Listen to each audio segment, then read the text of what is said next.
c'est encore un plaisir et un privilège d'être là avec vous ce matin pour partager la parole du Seigneur Jésus, pour être encouragé, être édifié, être fortifié au travers de la révélation de qui est Jésus et de qui nous sommes. Donc, on va prier pour dire merci au Seigneur Jésus, comme on a l'habitude de le faire. On va prier, tu vas prier de tout ton cœur. Ce qui rend la prière puissante, le premier facteur qui rend une prière puissante n'est pas le temps, n'est pas la quantité de mots. Le premier facteur qui rend une prière puissante, c'est la sincérité. La sincérité. Assure-toi ce matin de présenter au Seigneur une prière sincère de tout ton cœur, par lui, et dis-lui merci. Et le deuxième critère qui rend une prière puissante, c'est la foi. Et pendant que tu pries, aie la foi, aie la pleine assurance de tout ton cœur qui t'entend. Et que quand tu lui demandes de t'enseigner, de te révéler sa parole ce matin, il entend ta prière et il est prêt à te répondre. Il a le désir et la volonté de te répondre.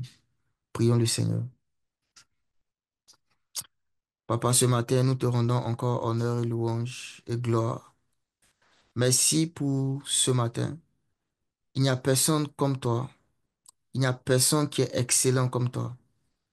Tu es le Dieu vivant, le Dieu puissant, le Dieu excellent, le Dieu magnifique, le Dieu en qui nous sommes et par qui nous sommes, le Dieu en qui nous trouvons notre vie, notre définition, celui par qui nous existons, celui par qui nous vivons. Ce matin, nous te disons merci.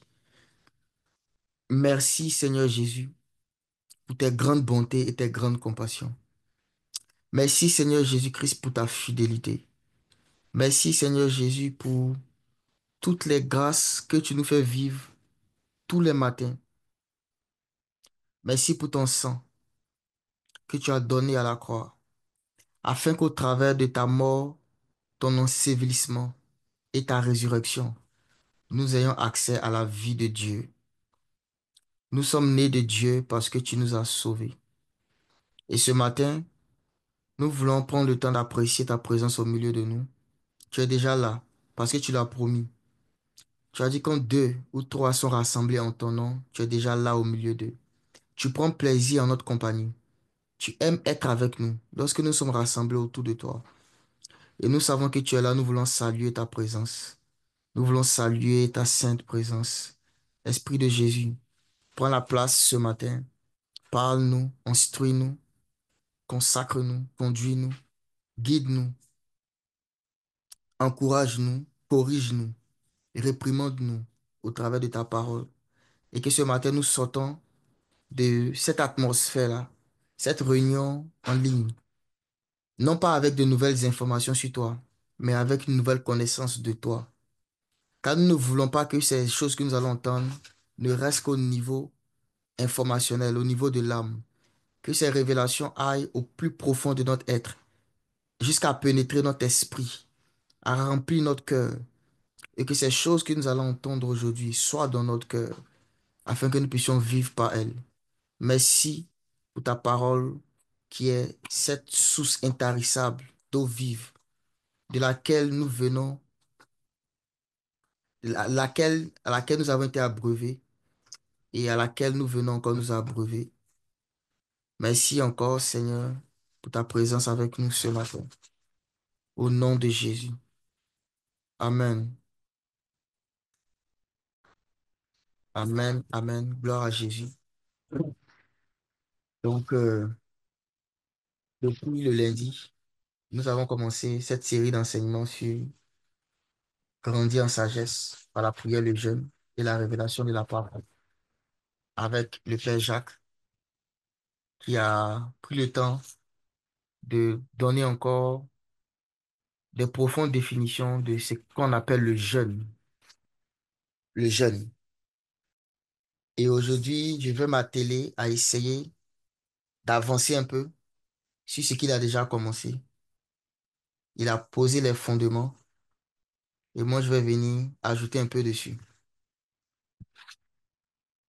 Donc, voici une chose que je vais dire pour commencer, c'est que toutes les choses spirituelles, toutes les activités spirituelles que Dieu nous demande de pratiquer régulièrement,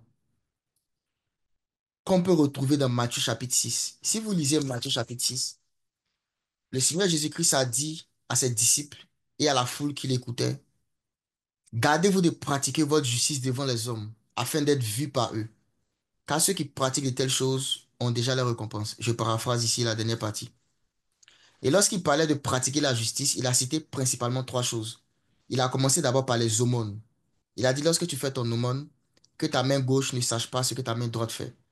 Après, il a parlé de la prière. Il dit, lorsque tu pries, il faut que tu rentres d'abord dans le lieu secret. Tu parles à ton Père qui est dans le lieu secret et ton Père qui est dans le secret te récompensera publiquement. Et la troisième chose dont il a parlé, c'est le jeûne. Il a dit, quand tu jeûnes, parfume ta tête, afin que les hommes ne voient pas que tu jeûnes. Donc, ce qu'il a appelé pratiquer la justice, ce sont ces trois éléments de base que j'appelle les activités de l'esprit. Ces trois éléments de base, l'aumône, la prière et le jeûne. Et comme j'ai dit, on peut retrouver ces trois éléments dans Matthieu chapitre 6. Si vous lisez encore Éphésiens chapitre 2, à partir du verset 8, l'apôtre Paul nous explique que nous sommes sauvés par grâce. Et le moyen par lequel nous sommes sauvés, c'est la foi. Il dit nous sommes sauvés par grâce au moyen de la foi. Et ce n'est pas par les œuvres, afin que personne ne se glorifie. Mais au verset 10, il ajoute que c'est en Christ que nous avons été recréés pour des bonnes œuvres que Dieu a préparées d'avance pour nous, afin que nous les pratiquions. Donc, nous avons été créés sans œuvres, pour des œuvres. Il dit nous avons été sauvés sans les œuvres, mais Dieu nous a recréés en Christ pour des œuvres. Donc, est-ce que c'est contradictoire? Non, pas du tout. Nous avons été sauvés sans les œuvres de la loi.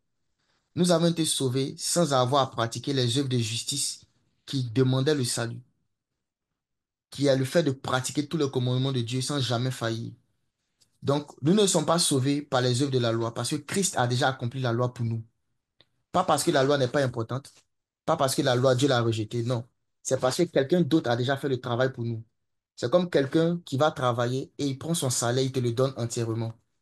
Donc, quand Christ a accompli la loi, il a acquis la justice, qui est le salaire de l'accomplissement de la loi. Et à nous maintenant, il a donné la justice gratuitement. Et nous, on reçoit cette justice-là au moyen de la foi en Jésus-Christ. Mais lorsque nous recevons la justice de Christ au moyen de la foi, la Bible dit qu'il nous a créés en lui pour des bonnes œuvres que nous devons pratiquer.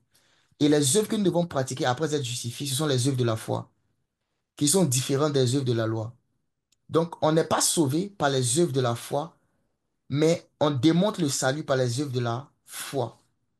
On n'est pas sauvé par les œuvres de la loi, mais on démontre le salut par les œuvres de la foi. Et les œuvres de la foi, ce sont encore les œuvres de justice dont j'ai parlé tout à l'heure, le jeûne, la prière, les aumônes. Donc, quelqu'un ici qui est sauvé, qui est né de nouveau, il y a des bonnes œuvres que Dieu a préparées d'avance pour toi afin que tu les pratiques. Et parmi ces œuvres-là, il y a le jeûne. Il y a le jeûne. Donc, le jeûne fait partie, en fait, de la vie de celui qui est né de Dieu. Selon qu'il est écrit, le juste vivra par la foi. Le juste vivra par la foi. Donc, quand on définit c'est quoi la foi, on se rend compte que la foi, sans les œuvres, elle n'a pas de vie, elle est morte. Une foi qui est vivante, c'est une foi qui a des œuvres. Quelles sont les œuvres de la foi? Principalement le jeûne, la prière, les aumônes. Est-ce qu'on me suit déjà? Voilà pourquoi, quand le Seigneur Jésus-Christ parlait du jeûne, il n'a pas dit si vous jeûnez, il a dit quand vous jeûnez. Quand vous jeûnez. Quand vous jeûnez. Pas si. Je dis ça déjà comme point de base pour dire à tous les enfants de Dieu qui m'écoutent ce matin que le jeûne n'est pas une option. Le jeûne fait partie de la vie d'un homme spirituel. Le jeûne fait partie de la vie d'une femme spirituelle. Voilà pourquoi on va prendre tout le mois de janvier là, pour ne pas dire les 3 semaines du mois de janvier, 3 premières semaines pour en parler. Car le jeûne fait partie des œuvres pour lesquelles nous avons été recréés en Christ. Et je vais expliquer ce matin, ou je vais m'atteler à essayer d'expliquer, ou à commencer d'essayer d'expliquer pourquoi le jeûne fait partie des œuvres qu'un homme qui est devenu spirituel doit commencer à pratiquer. C'est ce que je vais essayer de faire. Et la raison pour laquelle je vais aller sous ce angle-là, c'est parce que plus tu connais les différentes définitions d'une chose, plus tu peux profiter au maximum de la chose. La plupart des enfants de Dieu ont une manière unidimensionnelle de voir la prière, le jeûne, les offrandes et l'obéissance à la parole de Dieu. Mais chaque chose que Dieu a faite et chaque chose que Dieu nous demande de faire, il y a plusieurs aspects et il y a plusieurs dimensions ou encore il y a plusieurs définitions de la chose. Et plus tu vas connaître les différentes définitions d'une chose, plus tu vas être conscient des bénéfices qui sont rattachés à ça et plus tu seras motivé à la pratiquer. Donc, ce matin, on va ensemble explorer certaines définitions du jeûne que peut-être que tu n'as jamais entendues. Sûrement qu'il y en a qui ont déjà eu ces révélations de la part du Seigneur, mais peut-être qu'il y en a qui n'en ont jamais entendu parler. Et ce sera votre première fois de découvrir ces choses ensemble par la grâce de Dieu. Donc, on va commencer, si c'est bon. C'était le préambule. On va lire Galates 5, à partir du verset 16. Un passage que tout le monde, ici, presque tout le monde connaît. Galates 5, verset 16 à 17. J'ai dit donc, marchez selon l'esprit et vous n'accomplirez pas les désirs de la chair. Car la chair a des désirs contraires à ceux de l'esprit et l'esprit en a des contraires à ceux de la chair. Ils sont opposés entre eux afin que vous ne fassiez point ce que vous voudriez. Ok, je m'arrête là. Avant d'avancer, avant de continuer,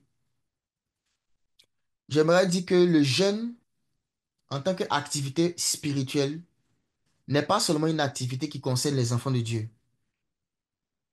Le jeûne est une activité qui concerne toute personne qui veut exceller dans les activités, dans les choses spirituelles.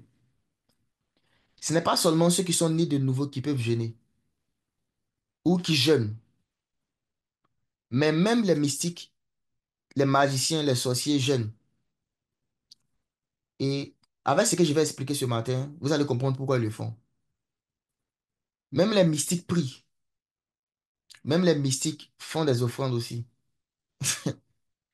Donc, ce n'est pas parce que les enfants du diable font des choses que ça veut dire que c'est forcément mauvais. Ce qui rend une chose mauvaise, ce n'est pas parce que le diable l'a fait. Comme par exemple la couleur rouge. Il y en a qui n'aiment pas la couleur rouge parce qu'ils ont l'impression que c'est la couleur du diable. Je prophétise, il y a quelqu'un ici qui, dans ta tête, tu crois que la couleur rouge, c'est la couleur du diable. Et plusieurs fois, quand tu vois cette couleur dans tes songes, tu as peur au réveil parce que tu as l'impression que c'est Satan qui t'apparaît. À cause de certaines expériences que tu as associé la couleur rouge à Satan. Et je vais te dire que ce n'est pas le cas, ce n'est pas vrai. Toutes les couleurs appartiennent à Dieu. La Bible dit que devant le trône de Dieu, il y a un arc-en-ciel. Et un arc-en-ciel, c'est un objet qui contient toutes les couleurs. Dieu est le Dieu de toutes les couleurs. La couleur rouge était dans le tabernacle de Dieu. La couleur rouge, c'est la couleur du sang de Jésus. Donc, ce n'est pas la couleur de Satan. Ce n'est pas parce que Satan utilise quelque chose que ce n'est plus une chose qui a de la valeur. Pas du tout. Dieu est le maître de tout ce qu'il a créé. La différence entre l'esprit de Dieu et l'esprit du diable, c'est l'amour. Ce n'est pas les activités en elles-mêmes qui font la différence. C'est le caractère amour qui accompagne tout ce que Dieu fait. La Bible dit que le fruit de l'esprit, c'est l'amour, la paix, la joie. Le fruit de l'esprit, c'est l'amour. Donc, ce qui caractérise Dieu ou l'esprit de Dieu dans quelque chose, ce n'est pas l'activité en elle-même. C'est le caractère de charité qui accompagne la chose. Il a dit, on reconnaît un arbre à son fruit. On reconnaît un arbre à son fruit. Donc, si tu veux savoir si Dieu est quelque part, il faut regarder le fruit de l'esprit. C'est le fruit de l'esprit qui détermine. Donc, la couleur en elle-même n'a pas d'émotion, n'a pas de sentiment. C'est un outil. C'est un esprit aussi que nous pouvons utiliser pour glorifier Dieu. Donc, s'il y a des gens ici qui ont ce problème-là avec certaines couleurs, soyez délivrés ce matin. Voilà, vous pouvez voir la couleur rouge dans vos songes. Ce n'est pas le Satan. C'est Dieu qui vous apparaît. La Bible dit dans Apocalypse 19 que Jésus-Christ, il a un vêtement teinté de sang. Son vêtement est teinté de sang. Donc, quand un vêtement est teinté de sang, c'est quoi sa couleur? C'est quoi sa couleur? Un vêtement qui est teinté de sang. C'est le rouge. Donc, ma sœur en question, soit délivrée ce matin par la connaissance de la parole de Dieu. Tout ce que Dieu a créé lui appartient. Ce que fait qu'une chose est mauvaise, ce n'est pas la chose en elle-même. C'est l'esprit qui l'utilise. Et comment savoir quel esprit utilise une chose? Regarde le fruit que ça produit. Est-ce que c'est conforme au caractère de Dieu? C'est de ça qu'il s'agit. Donc, quelqu'un peut prier pendant des heures, mais si ce qu'il produit n'est pas conforme au caractère de Dieu, ce n'est pas Dieu qui l'a prié. Quelqu'un peut jeûner, mais si ce qu'il produit à la fin de son jeûne n'est pas conforme au caractère de Dieu, ce n'est pas Dieu qui l'a cherché dans le jeûne. Ce qui prouve qu'une activité vient de Dieu, c'est le fruit que ça produit. Et le fruit de l'Esprit de Dieu, c'est l'amour, la paix, la joie, la tempérance, la fidélité, la douceur, la maîtrise de soi, la bonté. C'est ça le fruit de l'Esprit de Dieu. Donc, je reviens à ce que je disais sur le jeûne. Galates 5, le verset 16 nous dit, je dis donc, marchez selon l'Esprit et vous n'accomplirez pas les désirs de la chair, car la chair a des désirs contraires à ceux de l'Esprit. Donc, il y a une information essentielle qu'on tire de ce passage, sinon deux. La première information, c'est que la chair a des désirs. Et c'est quoi la chair? La chair, c'est cette partie de l'homme dans laquelle s'est logé le péché.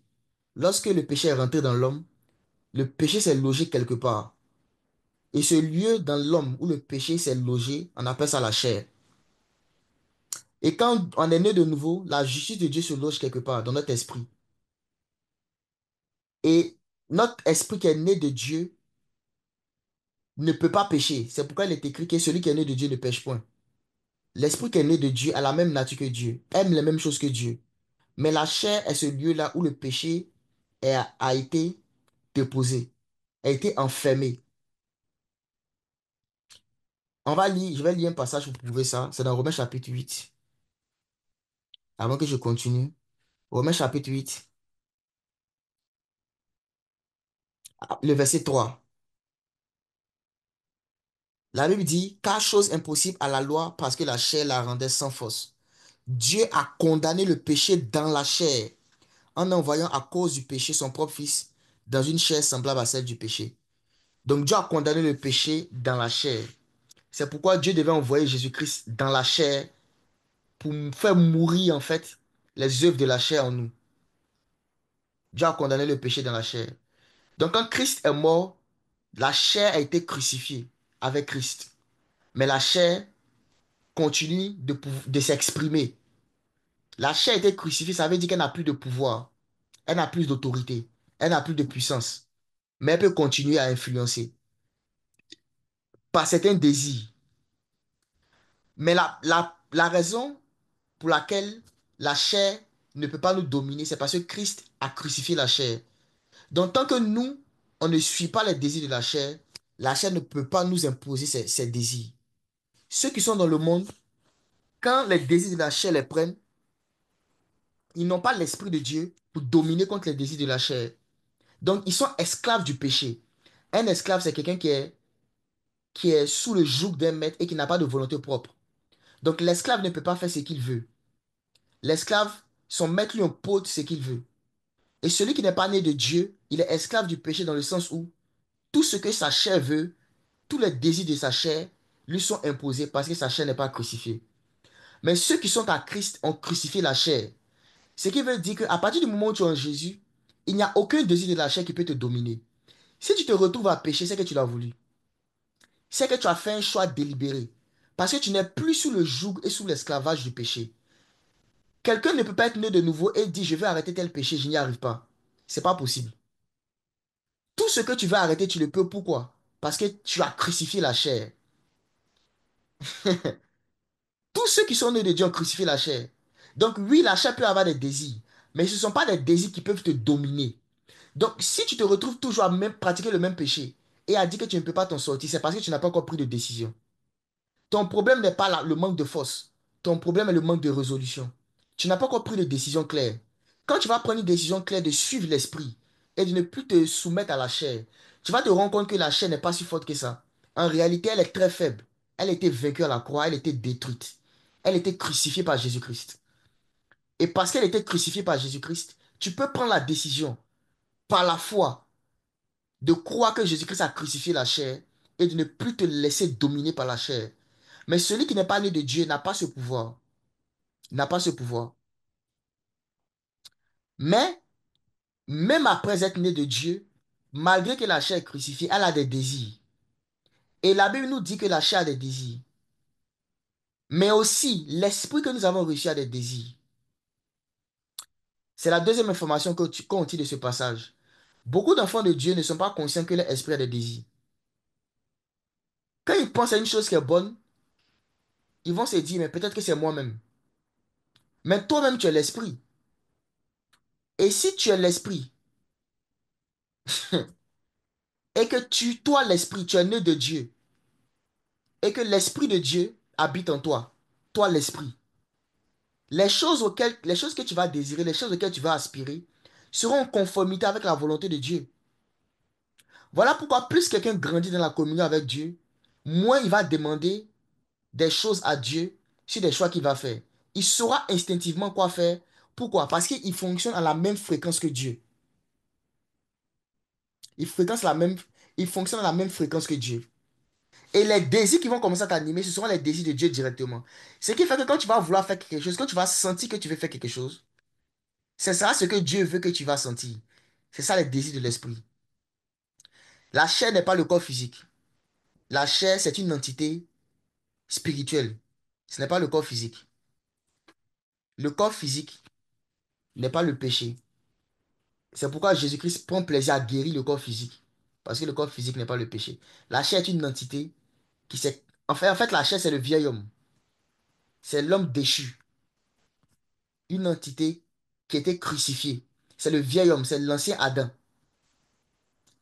qui a été déchu de la grâce, qui a perdu la gloire de Dieu et qui s'est assombri parce qu'il a perdu la gloire. Et l'homme nouveau, c'est l'homme qui a été recréé en Christ. Et la Bible dit de suivre les désirs de l'homme nouveau, qui est l'esprit, mais de ne pas suivre les désirs de l'homme ancien, qui est la chair. Donc, l'esprit a des désirs. Et il ne faut pas ignorer ça. Quand souvent tu as envie de faire une action qui est conforme à la volonté de Dieu, un désir monte dans ton cœur de faire quelque chose que toi-même tu sais qui est conforme à la volonté de Dieu, comme prier. C'est un désir de l'esprit. Quand un désir te monte à cœur de jeûner, c'est un désir de l'esprit. Un désir te monte à cœur de faire une offrande, c'est un désir de l'esprit. Parce que la chair a des désirs contraires à ceux de l'esprit. La chair ne peut jamais t'inspirer des désirs qui sont conformes à la parole de Dieu. La chair ne peut jamais t'inspirer des désirs qui sont conformes au plan de Dieu et à la volonté de Dieu. La chair, c'est l'ennemi de Dieu. La chair s'oppose à tout ce que Dieu est. De ce fait-là, quand tu as des désirs qui sont contraires à la chair, ne te pose pas beaucoup de questions. C'est un désir spirituel. C'est un désir qui vient de Dieu. C'est un désir qui vient de Dieu. Donc, en toi, il y a les deux types de désirs. De la même manière que souvent tu as envie de pratiquer le péché, mais tu n'obéis pas à cette voix qui te dit de le faire. De cette même manière aussi, tu auras le désir de pratiquer la justice. Et tu dois obéir à cette voix qui te dit de le faire. Et c'est ce qu'on appelle marcher par l'esprit. C'est ça qu'on appelle marcher par l'esprit. Marcher par l'esprit, c'est suivre les instructions qui montrent, les désirs qui nous montent à cœur, qui concernent le fait de pratiquer les choses qui sont conformes à la parole de Dieu. Donc, il y a la chair et il y a l'esprit. Et ces deux entités-là sont opposées entre elles. Sont opposées. Maintenant, la raison pour laquelle, malgré que Christ a crucifié la chair quand même arrive à dominer beaucoup d'enfants de Dieu. C'est à cause d'un principe simple qui va me permettre maintenant de définir c'est quoi le jeûne. C'est un principe simple qu'on appelle l'habitude. L'habitude. Hmm. La Bible dit que dans 2 Corinthiens 5, le verset 17, si quelqu'un est en Christ, il est quoi? Une nouvelle création. Les choses anciennes sont passées, toutes choses sont devenues nouvelles. C'est un verset qu'on lit dans la parole de Dieu, mais il faut comprendre le passage là dans son contexte. Lorsque la Bible dit que toutes choses sont devenues nouvelles, la Bible parle de quoi? La Bible parle de tout ce qui concerne l'esprit, le monde spirituel. Ton esprit est nouveau, tes liens spirituels sont nouveaux, ta nature spirituelle est nouvelle, tes bénédictions spirituelles sont renouvelées. Mais ton âme et ton corps ne sont pas nouveaux. Quand tu es né de nouveau, le jour où tu es né de nouveau, ton corps n'a pas changé. Tes vêtements n'ont pas changé. Ton âme n'a pas changé automatiquement. Il y a des choses en toi qui sont restées anciennes. Et la raison est toute simple. Si Dieu te donne une nouvelle âme à ta nouvelle naissance, tu seras comme un bébé. Tu ne sauras pas parler, tu ne sauras pas écrire, tu ne sauras pas lire, tu ne sauras pas réfléchir. Tu seras exactement comme un bébé. Si Dieu fait reset sur ton âme, tout ton intellect, tout ce que tu as appris depuis que tu es petit, les diplômes que tu as acquis, la connaissance que tu as acquise, il va remettre tout à zéro. Parce que c'est dans l'âme que se trouve l'intellect. Toutes tes émotions, les mémoires de ton enfance, les bonnes choses qui te sont arrivées, tout va disparaître. Si Dieu te donne une nouvelle âme à la conversion, toutes les bonnes choses c'est comme un disque dur que tu fais formatage. Tu fais formatage de disque dur. Les bonnes choses comme les mauvaises choses, tout va disparaître.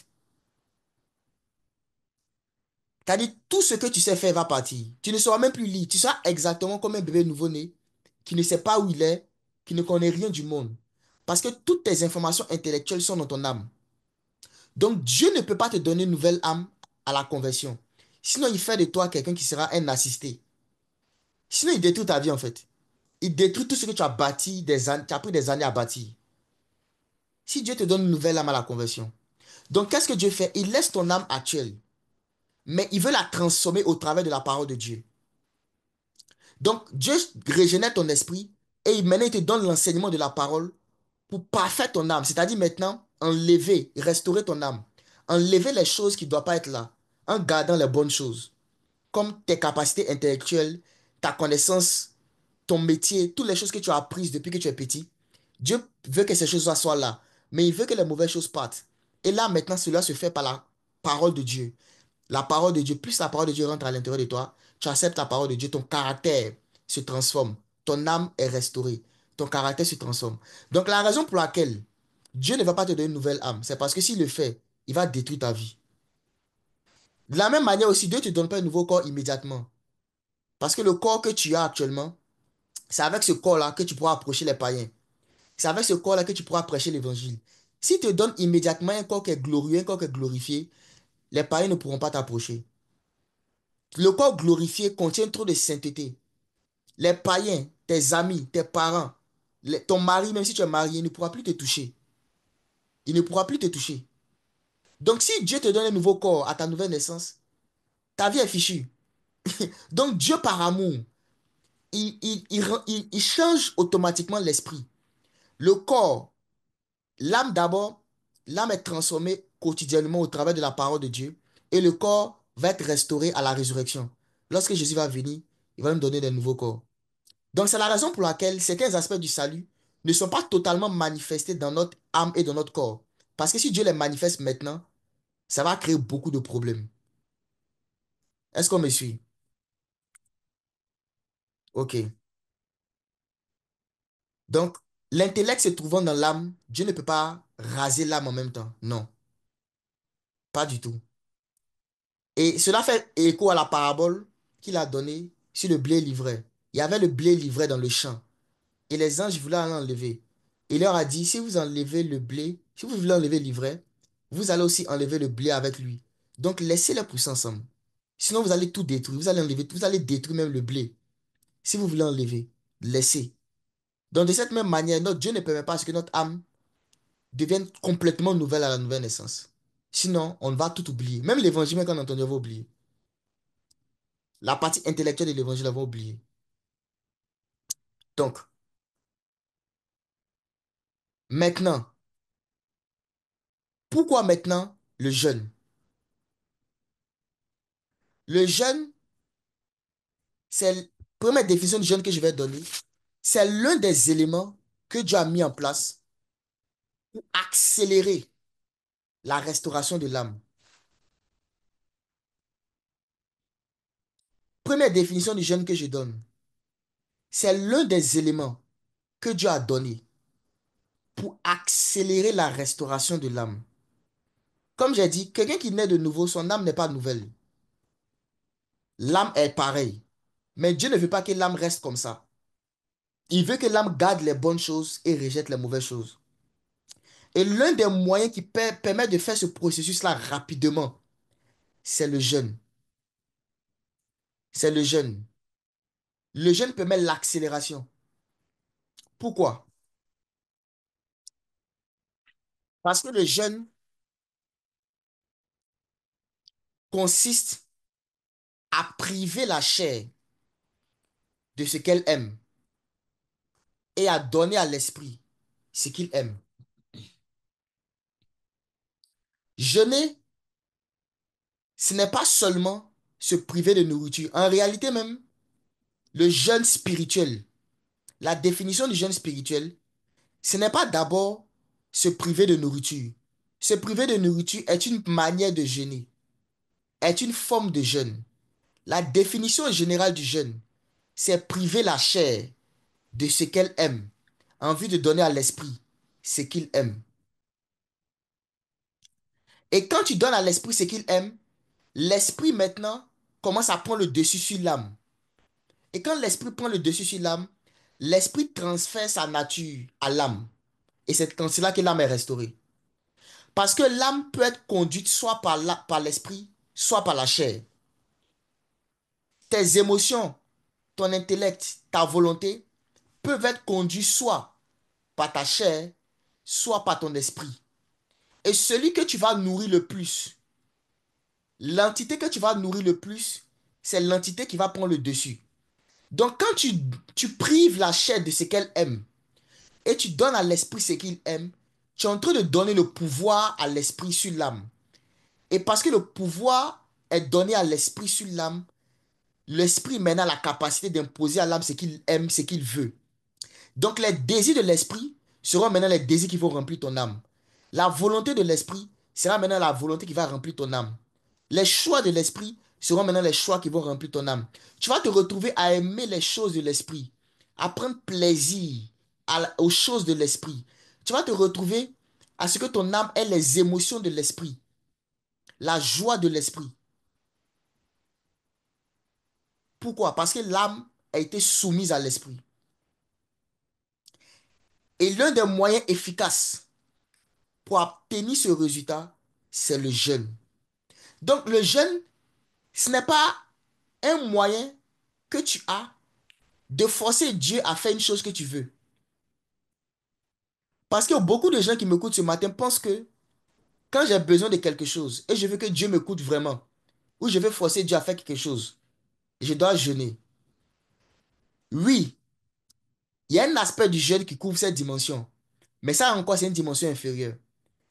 Le véritable objectif du jeûne, c'est de te transformer pour que tu deviennes semblable à l'image du Fils de Dieu.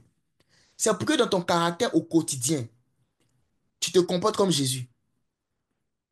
Et si tu arrives à te comporter comme Jésus, tu vas de moins en moins prier pour des choses sociales. Parce que le bonheur et la grâce vont te poursuivre. C'est-à-dire même là, l'univers même va s'organiser pour pouvoir tes besoins.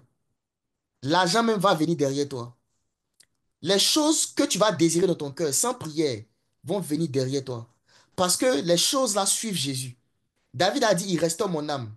Il me conduit dans les sentiers de la justice. Et à la fin, il dit, le bonheur et la grâce m'accompagneront. C'est comme ça que c'est écrit en français. Mais dans l'hébreu, c'est le bonheur et la grâce me poursuivront. Ça veut dire que quelqu'un qui poursuit Jésus, le bonheur et la grâce vont le poursuivre. C'est pourquoi le Seigneur Jésus-Christ a dit, si vous cherchez premièrement le royaume des cieux et sa justice, toutes ces choses vous seront données par-dessus tout. Celui dont l'objectif est de ressembler à Jésus, les choses de la nature vont le suivre. Il aura simplement qu'à désirer que ces choses-là vont le suivre. Et ce qu'on dit ici, ce ne sont pas des théories. C'est des choses qu'on expérimente. Il y a des choses, un matin, tu penses simplement à ça. Tu dis, j'ai sauté faire ça. Et puis quelques jours après, ça t'arrive. Sans même prière. Parce que tu as décidé de faire de Jésus-Christ ton focus. Tu as décidé de faire de Jésus-Christ celui que tu vas suivre de tout ton cœur. Celui à qui tu veux ressembler. Et quand tu es dans cette logique-là, tu prends le jeûne comme un outil de restauration de ton âme, comme un outil d'affaiblissement de ta chair, pour que l'esprit prenne le dessus. Et que la vie de Dieu qui est à l'intérieur de ton esprit soit transmise à ton âme. Est-ce qu'on me suit? Donc, à partir d'aujourd'hui, quand tu penses au jeûne, au-delà de toutes les définitions du jeûne que tu connais, qui est le fait de prier, chercher Dieu, chercher la face de Dieu, tout ça c'est bien. Mais de manière claire et précise, le jeûne te permet d'affaiblir davantage la chair et de donner davantage d'expression à l'esprit pour que l'esprit prenne le contrôle sur ton âme. Et quand l'esprit prend le contrôle sur ton âme, c'est ce qu'elle appelle, la Bible appelle marcher par l'esprit. Ça veut dire maintenant que le mouvement de ton être qui se fait au niveau de ton âme, ce mouvement est contrôlé par l'entité qu'on appelle l'esprit.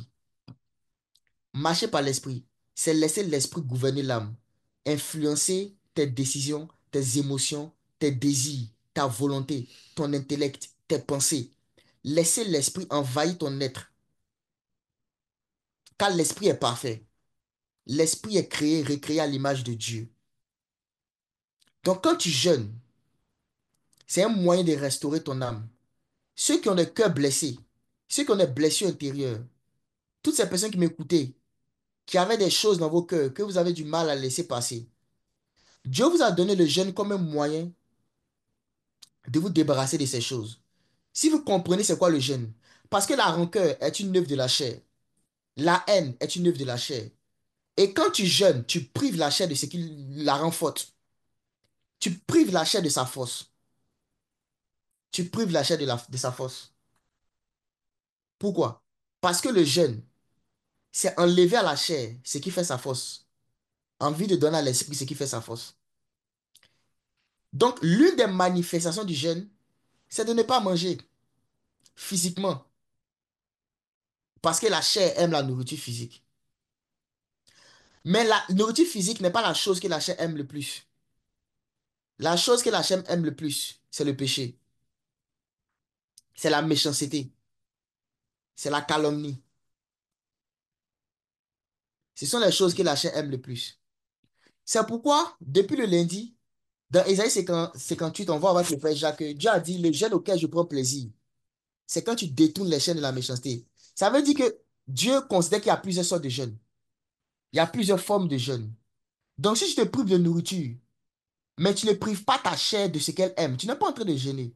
Si ta chair aime pratiquer la méchanceté et que dans ton jeûne, tu te prives de nourriture, mais tu ne te prives pas de méchanceté, ce jeûne ne fait pas plaisir à Dieu. Jeûner, c'est priver la chair de ce qu'elle aime. C'est priver la chair de ce qu'elle aime. Si ta chair aime dormir, tu aimes dormir, tu dors 6 heures, tu dors 7 heures, 8 heures, ça ne te suffit pas. Il te faut dormir au moins 10 heures, 11 heures de temps, 12 heures de temps par jour. Le fait de te priver de sommeil, c'est le jeûne aussi. En fait, à partir du moment où ta chair aime quelque chose et que tu décides de t'en priver, tu es en train de jeûner. Si ta chair aime regarder la télévision pendant des heures et que tu décides de te priver de ça, tu es en train de jeûner. Si ta chair aime regarder le foot pendant des heures, des heures, des heures, quand tu décides de te priver de ça, tu es en train de jeûner. Si ta chair aime insulter, parler mal à tes enfants, à ton mari, à ta femme, et que tu décides de te priver de ça, tu es en train de jeûner. Si ta chair aime parler beaucoup et que tu décides de te priver de ça, tu es en train de jeûner. Priver de tout ce que la chair aime. Il y en a naturellement, vous n'aimez pas manger. La nourriture en elle-même, là, c'est pas quelque chose qui, euh, qui vous attire régulièrement. Vous pouvez passer une journée, peut-être en manger une seule fois. Donc, on demande de faire les jeûnes comme ça vous dit rien. Mais vous aimez calomnier. Vous aimez garder la rancune contre les gens. Vous aimez beaucoup parler. Vous, votre jeûne, là, vous devez redéfinir. Pas pour dire qu'il faut pas, il faut manger forcément, mais pour dire en fait qu'il faut accentuer tes efforts si quelque chose dans laquelle la chair prend plaisir. Pour la rendre faible, pour l'affaiblir au maximum. Et plus tu vas l'affaiblir, plus ton esprit naturellement va s'exprimer. Et parce que ton esprit est comme Jésus, quand ton esprit commence à s'exprimer, tu vas comme ça à rentrer dans le prophétique, à rentrer dans la puissance, dans les guérisons. Ce que tu appelles don spirituel, en fait, c'est quoi? Laissez-moi faire une parenthèse ici. Le Seigneur m'a fait comprendre que il y a un seul don spirituel. Et s'il me fait grâce, peut-être un jour je pourrai en parler. Il y a un seul don spirituel. Le Seigneur Jésus-Christ, dans Jean 4, il a dit à la femme samaritaine, si tu connaissais le don de Dieu, et celui qui t'a dit, donne-moi à boire, tu lui aurais toi-même demandé de l'eau, et il t'aurait donné de l'eau vive. Donc, le Seigneur parle du don de Dieu. Si tu connaissais le don de Dieu, le don de Dieu, c'est qui? Le don de Dieu. Car Dieu a tant aimé le monde qu'il a donné. Qui? Le don de Dieu, c'est Jésus-Christ. Jésus-Christ est le dernier don charnel et le premier don spirituel. C'est le titre d'un de mes messages que je suis en train de préparer. Le dernier don charnel et le premier don spirituel. Quand il dit charnel, ça parle du fait qu'il était manifesté en chair, pas du fait qu'il était charnel dans le sens de péché. Le dernier don charnel de Dieu, son Fils, la parole de Dieu faite chair, et en même temps le premier don spirituel de Dieu. Dieu nous a donné Jésus-Christ. Jésus-Christ est notre don spirituel. Et tous les dons spirituels, ce sont des manifestations de l'esprit de Jésus-Christ, du Saint-Esprit. Ce qu'on appelle les dons spirituels, ce sont des manifestations du même esprit. Donc, si tu as reçu le don, alors tu as reçu les dons. Si tu as reçu le don, alors tu as reçu les dons. Car les dons, ce sont des manifestations du don. Dieu a tant aimé le monde qu'il a donné qui? Jésus-Christ. Donc, Jésus-Christ est mon don spirituel. Donc, si je le laisse vivre au travers de moi, et que je meurs à la chair, je meurs à moi-même, et que je laisse Christ vivre au travers de moi, il va s'exprimer par toutes ces manifestations. Je n'ai pas besoin de chercher des dons en particulier. Je cherche le seul don qui m'intéresse. Il s'appelle Jésus-Christ. Si je me focalise sur lui, les autres dons vont suivre. Il est le don spirituel. Le, le premier don spirituel de Dieu. Il s'appelle Jésus-Christ. Il y a pas un don qui est supérieur à lui. Il n'y a pas un don qui est supérieur à Jésus-Christ. Celui qui a reçu Christ, il a reçu le don de Dieu. Si tu connaissais le don de Dieu, il s'appelle Jésus-Christ. C'est pour ça que la Bible dit, celui qui a le Fils a la vie. Et celui qui n'a pas le Fils n'a pas la vie. Il est le don. Et ce Christ, il habite en moi. Il habite dans mon esprit. Donc, si je décide de faire mourir ma chair, il va se manifester. Et quand il se manifeste, c'est dans toutes ses dimensions. Il est celui qui a les sept esprits de Dieu. Il n'a pas seulement l'esprit de sagesse et de révélation. Il n'a pas seulement l'esprit de conseil et de force. Il n'a pas seulement l'esprit de connaissance et de crainte de Yahweh. Il a les sept esprits de Dieu. La Bible dit que c'est celui qui a les sept esprits de Dieu. Et celui qui a les sept esprits de Dieu habite en moi. Le un est en moi. Donc j'ai le 3 et le 7 à la fois. Donc tous les dons sont déjà là. Il suffit juste de laisser Christ en nous se manifester. Et l'un des moyens de faire ça, c'est pas le jeûne. Parce que le jeûne va affaiblir la chair et permettre l'expression de l'esprit. Donc jeûner, c'est d'abord identifier tout ce que dans ta vie, que toi-même tu sais que ça, la ma chair aime faire ça. Identifie, fais une liste des choses que ta chair aime et commence à te priver de ça. Tu es en train de jeûner. Commence à te priver de ça, tu es en train de jeûner. Est-ce que vous me suivez? Donc le jeûne est beaucoup plus profond que ce qu'on pense. On a toujours limité le jeûne à ne pas manger. Maintenant, pourquoi est-ce que généralement, dans la Bible, quand les gens jeûnent, ils se privent de nourriture? C'est parce que la chair trouve sa substance dans ce qui fait vivre l'homme extérieur, ce qui est nécessaire à la vie de l'homme extérieur, c'est-à-dire le corps physique. Puisque la chair ne peut pas puiser sa substance dans l'esprit, la chair puise sa force dans ce qui fait vivre l'homme extérieur, le corps physique. Donc, les choses qui sont des besoins, comme la nourriture, comme le sommeil, ou bien même comme la sexualité pour les gens qui sont mariés, ce sont ces genres de choses-là maintenant que la chair va utiliser pour créer en l'homme des désirs incontrôlés, pour que l'homme devienne esclave de ces choses. L'homme soit plus concentré sur ce qui est extérieur que sur ce qui est intérieur.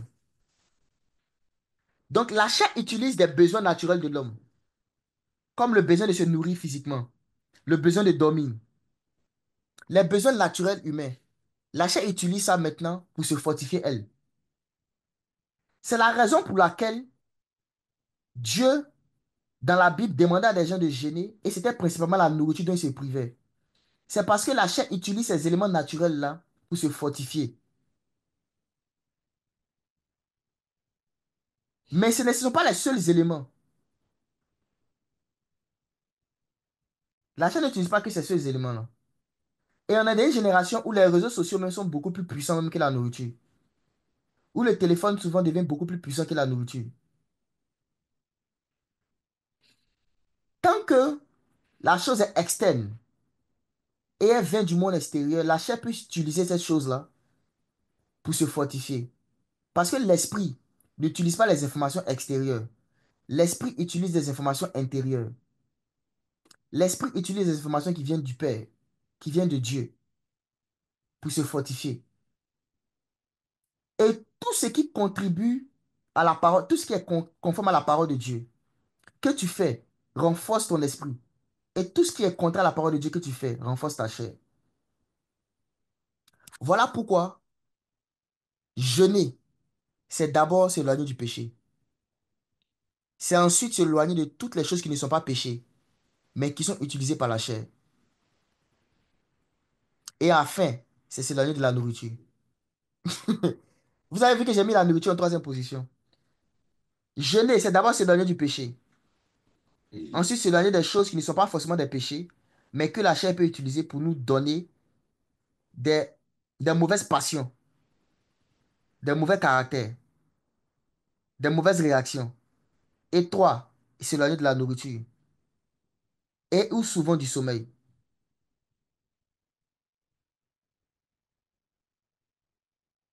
Donc, celui qui vit dans le péché, mais qui veut se priver de nourriture, tu vas faire la grève de la faim. Comment vous expliquer que beaucoup de gens, dans beaucoup d'églises, surtout en Afrique, font des longs jeûnes tout le temps, chaque année. Ils font des jeûnes de 40 jours, de 50 jours. Mais le résultat du jeûne est tellement infime. Les résultats qu'ils obtiennent spirituellement sont tellement infimes par rapport au niveau des sacrifices qu'ils ont fait. Comment on explique ça? Il y a quand même des résultats, je vais pas dire le contraire. Mais la quantité des résultats comparée à la quantité des sacrifices, on ne peut pas comparer. Et généralement, mais les résultats que les gens ont sont simplement à cause de la miséricorde de Dieu.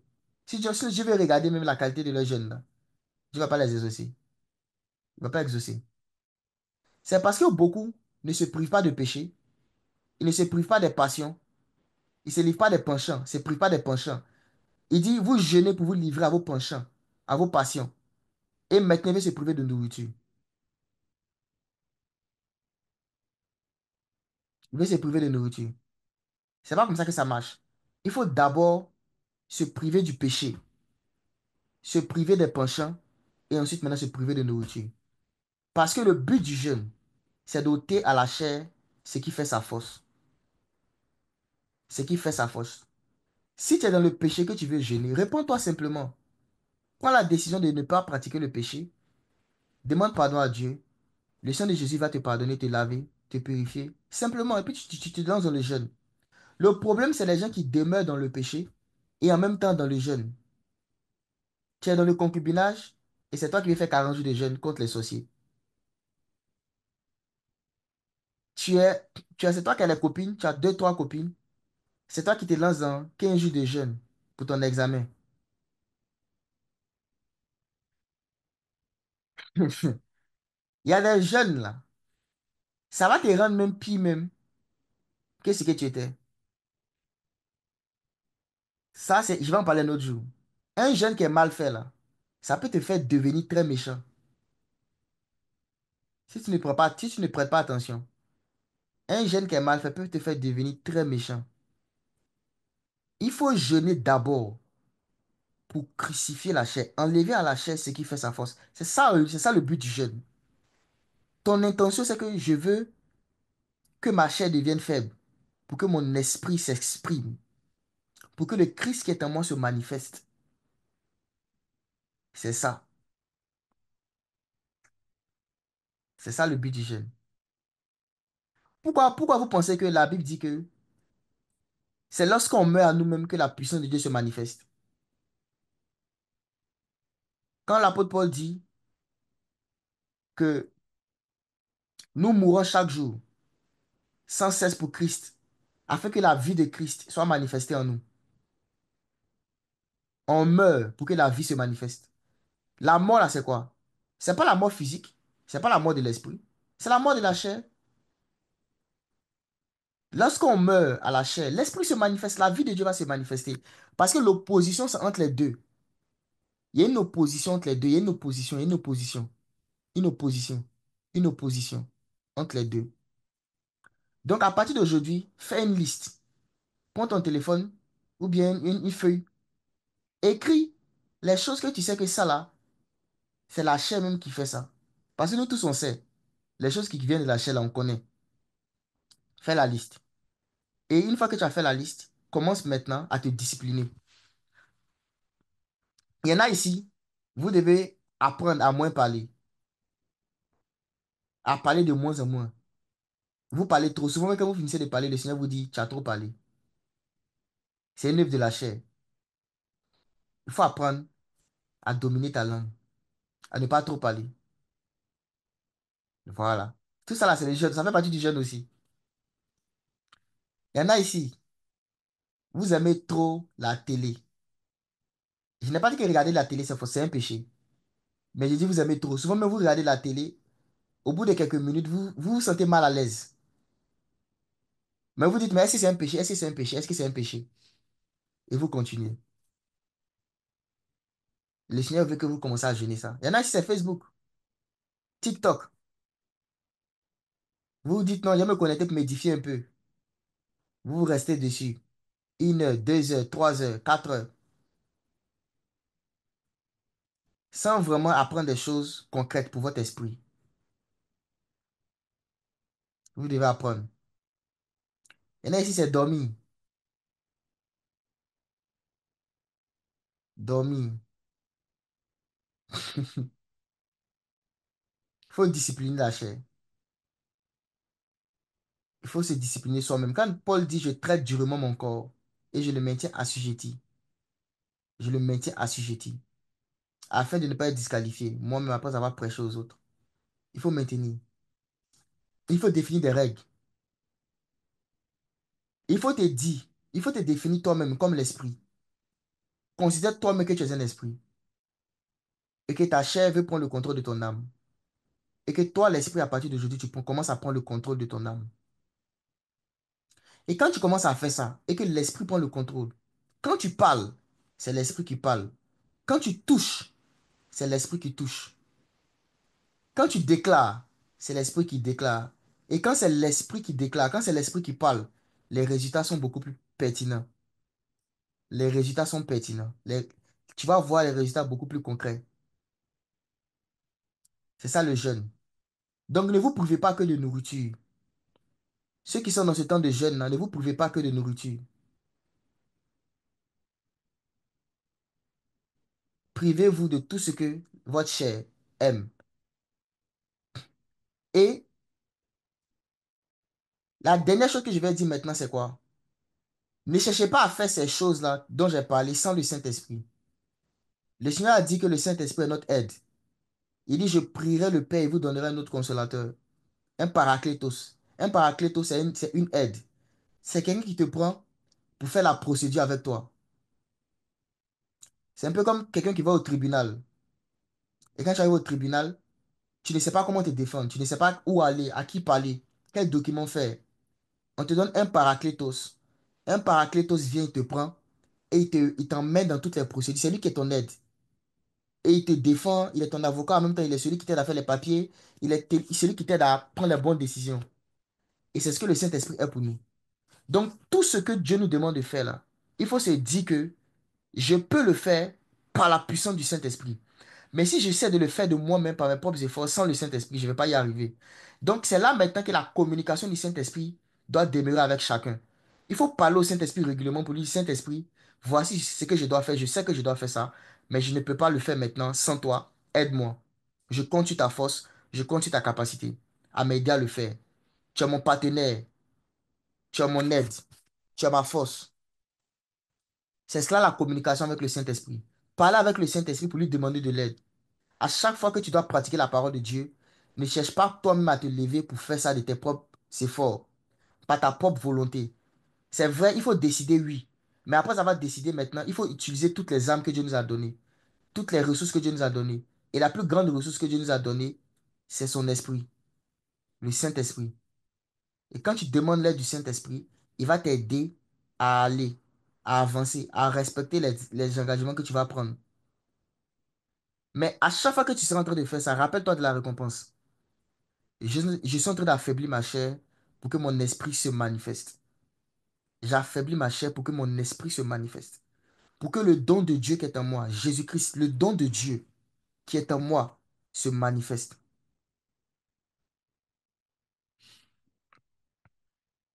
Et maintenant, l'esprit, je termine avec ça rapidement. On va continuer sur ça les prochaines fois que je vais intervenir. L'esprit que Dieu nous a donné est parfait, mais il a besoin de se développer encore. Il est parfait dans le sens où il ne peut pas pécher, mais il n'est pas parfait sous le rapport de la connaissance. Il doit emmagasiner la connaissance. Mais quelle connaissance? Parce que la nourriture de l'esprit, la nourriture de l'esprit, c'est la connaissance. C'est pourquoi les arbres que Dieu avait mis dans le jardin d'Éden, c'était des arbres de connaissance. Ils donnaient accès à une connaissance. Tous les arbres que Dieu avait mis dans le jardin, que l'homme Adam, qui était un homme spirituel, devait manger, c'était des arbres qui donnaient accès à une connaissance. Même l'arbre de la vie donnait accès aussi à une connaissance. C'est pourquoi le Seigneur Jésus a dit dans Jean 17, le verset 3, or la vie éternelle, c'est qu'ils te connaissent, toi, le seul vrai Dieu, et celui que tu as envoyé Jésus-Christ. Donc, même l'arbre de la vie était une nourriture qui donnait accès à une connaissance. Donc, l'arbre de la connaissance du bien et du mal, ça donnait accès à la connaissance du bien et du mal. Mais les autres arbres donnaient accès à d'autres connaissances. Ce qui veut dire que quand un esprit mange, ce qu'il reçoit, c'est la connaissance. Donc, la nourriture de l'esprit, c'est la connaissance. Donc, quand tu jeûnes et que tu prives la chair de ce qui la nourrit, il faut donner à l'esprit ce qui le nourrit. Et ce qui nourrit l'esprit, c'est la connaissance. Quelle connaissance? La connaissance de Jésus-Christ. Voilà pourquoi, en cette année, si le Seigneur me fait grâce, toutes les fois que j'aurai l'occasion de prêcher, je vais parler de la connaissance de Christ. Chercher à connaître qui est Jésus. Parce que Jésus-Christ est l'être le plus méconnu des chrétiens. On connaît tout, sauf Jésus. Et moi-même, je m'inclus dedans. En cette fin d'année, les choses que le Seigneur m'a révélées sur son identité, je me suis rendu compte que ça faisait des années que je marchais avec lui. Je ne savais pas qui il était. Et même là encore, je ne sais toujours pas qui il est. Et c'est ce qui me pousse à chercher sa connaissance. La nourriture de l'esprit, c'est chercher à connaître qui est Jésus. Et au travers de Jésus, se connaître soi-même. Donc pendant que tu jeûnes, que tu prives ta chair de ce qui la nourrit, remplis ton esprit de ce qui le nourrit. Et ce qui nourrit ton esprit, c'est l'arbre de la vie. L'arbre de la vie, c'est la connaissance du Père et du Fils. C'est connaître Dieu et celui qui l'a envoyé, Jésus-Christ. Plonge tes yeux dans la parole de Dieu. Plonge tes oreilles dans la parole de Dieu. Plonge ton cœur dans la parole de Dieu. Cherche la connaissance précise et exacte de qui est Jésus-Christ. Et quand tu vas connaître qui est Jésus, tu vas te connaître toi-même. Parce que tel il est, tel nous sommes dans ce monde. Donc quand je médite sur la puissance de Jésus-Christ, je comprends comment Jésus a une autorité puissante sur tous les esprits et sur toutes les chairs. Cela me donne une révélation sur la puissance qu'il m'a donnée. Car tel il est, tel je suis en lui. Quand je comprends la sainteté de Jésus-Christ, combien de fois il ne peut pas pécher, je comprends aussi combien de fois aussi j'ai la victoire et la domination sur le péché. Donc, l'esprit doit manger. Nou- Fais manger ton esprit. Tout ce que tu peux emmagasiner comme connaissance qui est Jésus-Christ. Emmagasine. Tu es en train de nourrir ton esprit. Tu es en train de nourrir ton esprit. Donc, voici, on s'arrête là pour ce matin. C'était l'introduction. Voilà. C'est l'appetizer. On n'est pas encore rentré dans l'entrée. Après, il y aura le plat de résistance et puis après, il y aura les desserts. Mais ça, c'est l'appetizer d'abord. On va continuer. Dans les prochains jours qui viennent, on va continuer. Mais ce matin, c'était ça que je voulais donner comme introduction. Le fait que le jeûne, c'est vraiment priver la chair de ce qu'elle aime et donner à l'esprit ce qu'il aime. Quand tu es en train de faire ça, tu es en train de jeûner. Donc voilà, on a terminé. Que Dieu vous bénisse abondamment. Merci beaucoup à vous d'avoir pris le temps de m'écouter. Que le Seigneur vous fasse grâce de pratiquer ces choses que vous avez entendues ce matin. Et puis on se dit encore la semaine prochaine. Que le Seigneur vous fortifie. Bye bye.